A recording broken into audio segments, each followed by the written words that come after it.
history of modern Japan, and in this video I will be discussing about the crisis of the Tokugawa shogunate and how, because of that, it was overthrown in 1868 and Meiji restoration happened in 1868.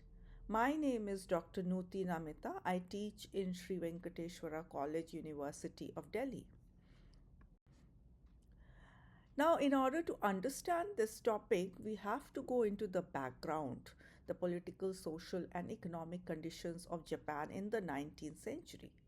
Japan was a feudal society, and the ruler of Japan in the 19th century was Tokugawa shogunate. Shogunate was a hereditary military system, and it was the most powerful ruler in Japan. Tokugawa shogunate was established in 1603 and it lasted till 1868.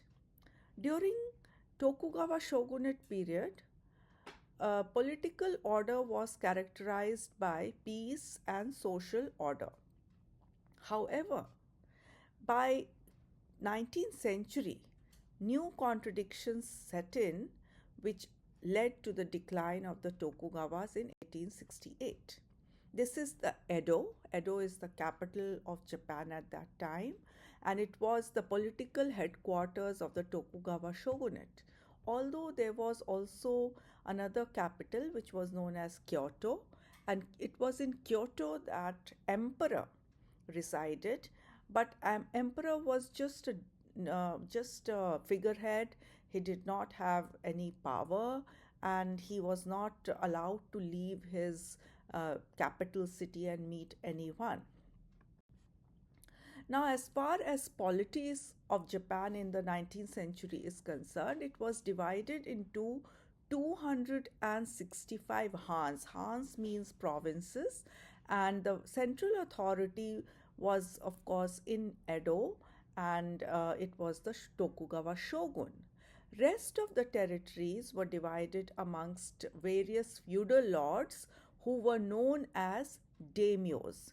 There were two types of daimyos, feudai daimyos. Feudai daimyos were those who were loyal to the Tokugawas, and the tozamas. Tozamas were those who had fought against the Tokugawas at the Battle of Sekigahara. The feudai daimyos were the favored lot. They were given good land, they were given very fertile land, and they were also very close to Edo, the capital city. However, the Tozamas were given far away lands at the periphery of Japan. There were four main outside lords. They were the Satsuma, Choshu, Hizen, and Tosa. The Tokugawas had engineered a very, very ingenious system to keeping an eye on the daimyos. One of the most important system was the Sunkin Kotai system. It was a sort of a kind of a kidnapping sort of a system in which the daimyos had to permanently station their families in Edo, and the feudal lord who would live in his Han, that is his province, he would travel back and forth every alternate year to see his family. This meant that the families of the feudal lords were always under the control of, of the Tokugawa shogun. Consequently, what happened that it weakened the daimyos because the threat was removed first of all, and secondly, it was also a kind of a financial drain on the daimyos because constant traveling led to the improvements of roads leading to better internal trade. The second group is the samurais. These are the samurais. Samurais are also, of course, very high class in Japan, and they are the military group. They are the military guards of the shoguns, and they are supposed to protect the shoguns. They are supposed to be loyal and obedient to the shogun. They will sacrifice their lives in order to protect their lords. And they are characterized by carrying two swords, and also they have a typical attire which they have to wear. So in Japan, they had a very, very formalized and rigid social order, and also it was very stratified. Every class was bound by strict rules and customs. It was known as Shino Kosho, meaning samurais, peasants, artisans, and merchants. Samurais, we have just seen how very high class it was, and they were supposed to be saddled with all sorts of privileges. Peasants were the second class in hierarchy, and although they were very poor, however, they and socially they were quite high in the rank, because according to Confucian system, they were uh, they because they tilled and worked hard and tilled the soil, they provided food to everyone. They were considered as a higher class.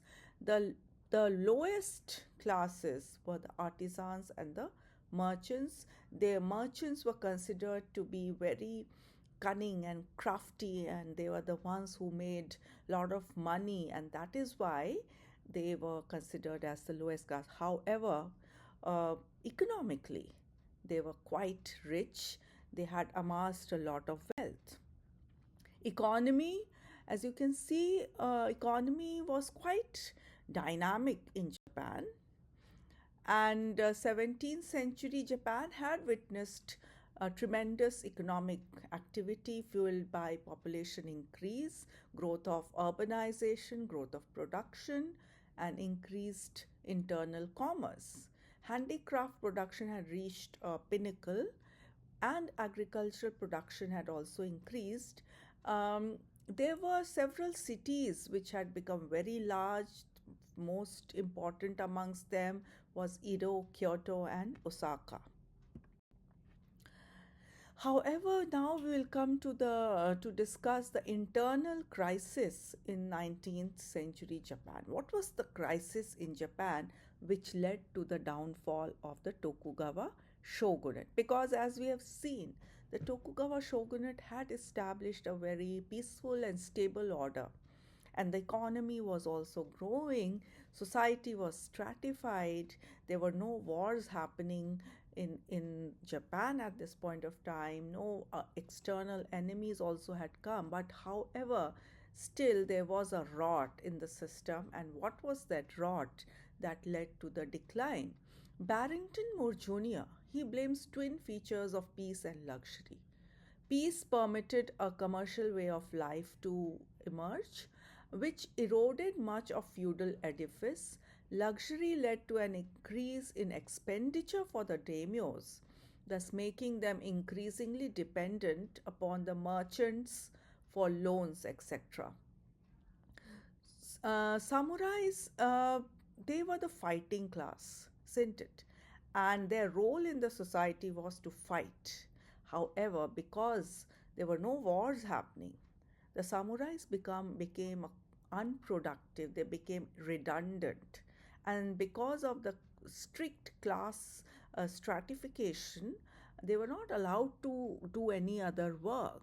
So they were not allowed to go into agriculture or trade or any other thing, and they became a kind of a parasitic class. Most of them left the cadre of their lords and became wandering men, which was known as which were known as Ronin, and they committed all sorts of ill acts, and they became lumpen aristocracy, which was a source of violence and unrest in the society. Now, in the 19th century, we see a lot of fluid social mobility is there, because although it was a strict hierarchy, however rigid also to some extent, however we see that the blurring of class lines was happening in the 19th century. Some of the merchants were becoming aristocrats, some of the aristocrats were marrying into merchant families, etc. So these things were happily happening, and therefore the stability was disturbed. E.H. Norman, he blames increasing penetration of money economy. Of course, there were other reasons also, like crop failures, natural disasters as well. Then, apart from the internal crisis, there is the external crisis, black ships arriving in Japan. The Western powers, they are also now eyeing Japan. They had conquered China by now, but they wanted to expand their wings and come to Japan as well. The most important amongst them were Britain and Russia, and of course the Americans. It were the Americans who opened Japan.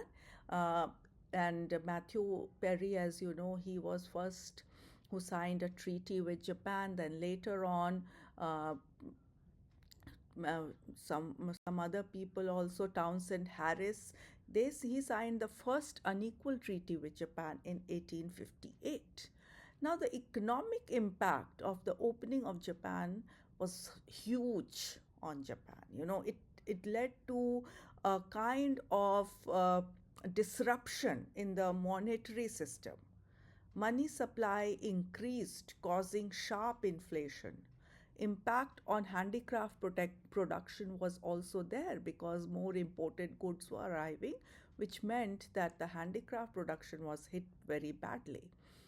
This led to violent protests and hostility against the Bakufu. Now, because of the conjunction of internal as well as external crisis in Japan, people were getting more and more against the Tokugawa shogunate, and the slogan which was very much there was Sono Joi. Sono means revere the emperor and expel the barbarians, which means that the emperor who was cloistered in Kyoto and who was not very important at this time, the people were asking for his return as the most important ruler of Japan, and to expel the barbarians, meaning expel the foreigners, overthrow the Tokugawa shogunate, and Meiji restoration happened in 1868. It was a momentous event, ended the dual role, which restored the power of the emperor as the ruler of Japan. History. Conclusion. The Tokugawa feudalism was abolished by the active coalition of anti Bakufu forces led by the lower samurai and several outside lords, and financially backed by the chonin. Chonins are the merchants. Even though the role of the peasants was not direct, but their frequent revolts did add to the general atmosphere of unrest. Bakufu was demoralized. Both internal and external crises coalesced and created the background for their overthrow. Thank you.